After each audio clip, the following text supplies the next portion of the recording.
Iran's president, Pezeshkian, has delivered one of the strongest statements yet about the country's confrontation with the West, declaring that Iran is now engaged in a full-scale war with the United States, Israel, and Europe. Speaking in a wide-ranging interview published by the website of Iran's supreme leader, Pezeshkian said, "The pressure Iran faces today is more complex and more dangerous than the 8-year war with Iraq in the 1980s, a conflict that left more than 1 million people dead on both sides." According to the Iranian president, this is not a conventional war fought only with missiles and troops. Instead, he described it as a multi-front campaign targeting Iran's economy, politics, security, culture, and daily life. Among the believers are men who have been true to their covenant with Allah. Some of them have fulfilled their vow and some are still waiting. And they have not changed in the least. Greetings and salutations to the dear and courageous nation. Last night, Iran witnessed the savage aggression of the criminal Zionist regime against Tehran and other cities in our country.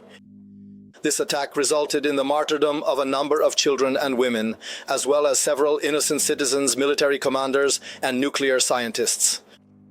This brutal act, which was in violation of all international commitments, once again confirms the criminal nature of the illegitimate Zionist regime, whose very existence is based on occupation, aggression, and the killing of children.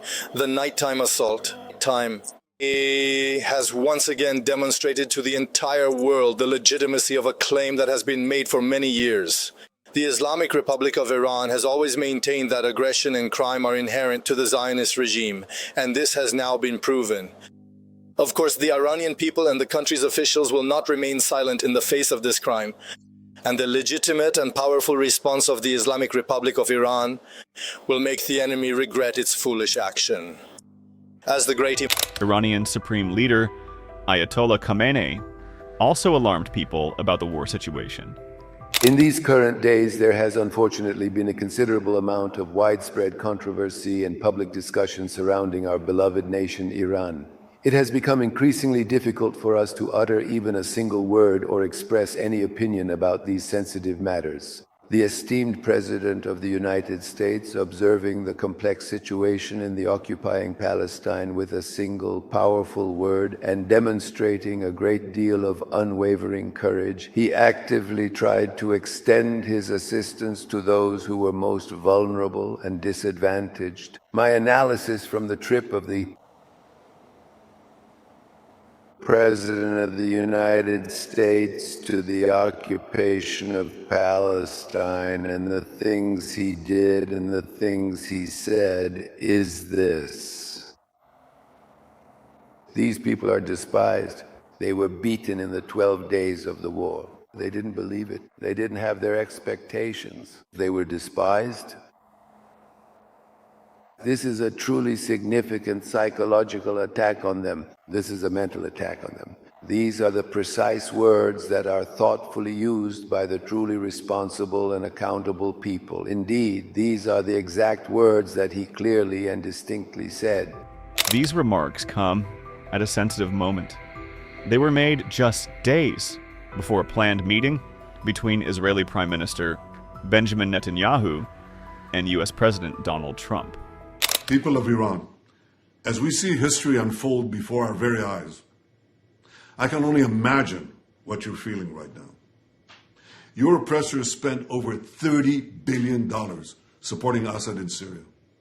Today, after only 11 days of fighting, his regime collapsed into the dust.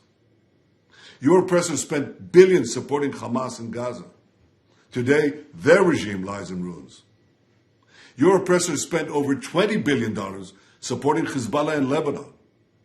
In a matter of weeks, most of Hezbollah's leaders, its rockets, and thousands of its terrorists went up in smoke. The money your oppressors stole from you literally went up in smoke. You must be furious imagining the new roads, schools, hospitals that could have been built with the tens of billions of dollars your dictators wasted backing terrorists who lose over and over and over again. Do you know why Iran's oppressors keep losing? It's not only because they're incompetent and cruel, they are. It's because they seek to conquer other nations, to impose fundamentalist tyranny on the Middle East, on the entire world. Earlier this year, tensions escalated sharply during a 12-day air conflict between Iran, Israel, and the United States. Israeli and U.S. strikes inside Iran reportedly killed nearly 1,100 people, including senior military commanders and nuclear scientists. Iran responded with missile barrages that killed 28 people in Israel. A short time ago, the U.S. military carried out massive precision strikes on the 3 key nuclear facilities in the Iranian regime: Fordow, Natanz, and Esfahan. Everybody heard those names for years as they built this horribly destructive enterprise. Our objective was the destruction of Iran's nuclear enrichment capacity and a stop to the nuclear threat posed by the world's #1 state sponsor of terror. Tonight, I can report to the world that the strikes were a spectacular military success. Iran's key nuclear enrichment facilities have been completely and totally obliterated. Iran, the bully of the Middle East, must now make peace. If they do not, future attacks will be far greater and a lot easier. For 40 years, Iran has been saying death to America, death to Israel. They have been killing our people, blowing off their arms, blowing off their legs with roadside bombs. That was their specialty. We lost over 1,000 people, and hundreds of thousands throughout the Middle East and around the world have died as a direct result of their hate. In particular, so many were killed by their general, Qasem Soleimani. I decided a long time ago that I would not let this happen. It will not continue. I want to thank and congratulate Prime Minister Bibi Netanyahu. We worked as a team like perhaps no team has ever worked before. And we've gone a long way to erasing this horrible threat to Israel. I want to thank the Israeli military for the wonderful job they've done.